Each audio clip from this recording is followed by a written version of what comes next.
पश्चिम बंगाल के संदेशखाली में जिस तरीके से टीएमसी नेता शाहजहां शेख ने महिलाओं का यौन शोषण किया, उसके बाद से ही ममता सरकार बैकफुट पर है और इसीलिए अब कहा जा रहा है कि शाहजहां शेख का बच पाना मुश्किल ही नहीं, नामुमकिन है, क्योंकि ईडी भी लगातार कार्रवाई कर रही है और इसी बीच अब खबरें आ रही हैं कि शाहजहां शेख का एनकाउंटर किया जा सकता है।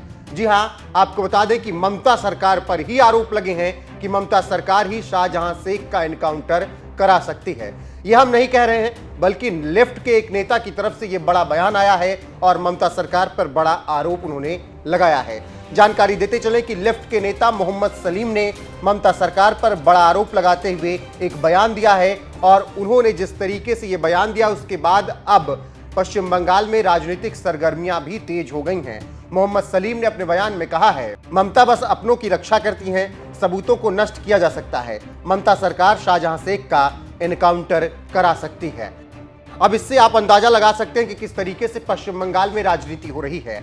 ममता सरकार पर लेफ्ट के नेता ये आरोप लगा रहे हैं कि वो सभी सबूतों को मिटाने के लिए शाहजहां शेख का एनकाउंटर करा सकती हैं। वहीं आपको जानकारी देते चलें कि कई दिनों से महिला धरना प्रदर्शन पर हैं और लगातार शाहजहां शेख पर आरोप लगा रही हैं कि शाहजहां शेख ने उनका यौन उत्पीड़न किया।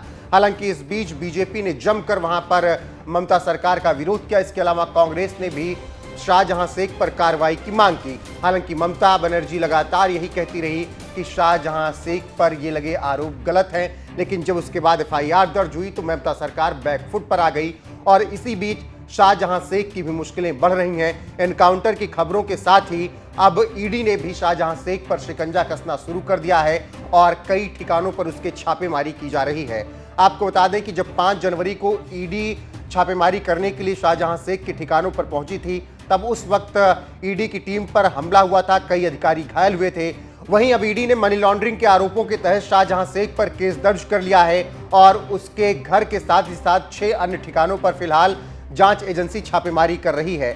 आपको जानकारी देते चले कि एक पुराने धोखाधड़ी मामले में एफआईआर दर्ज करने के बाद ईडी की टीम ने अब छापेमारी शुरू की है। फिलहाल हावड़ा, बिराती, विजयगढ़ सहित 6 स्थानों पर तलाशी ली जा रही है, जिसके बाद शाहजहां शेख की मुश्किलें बढ़ती जा रही हैं।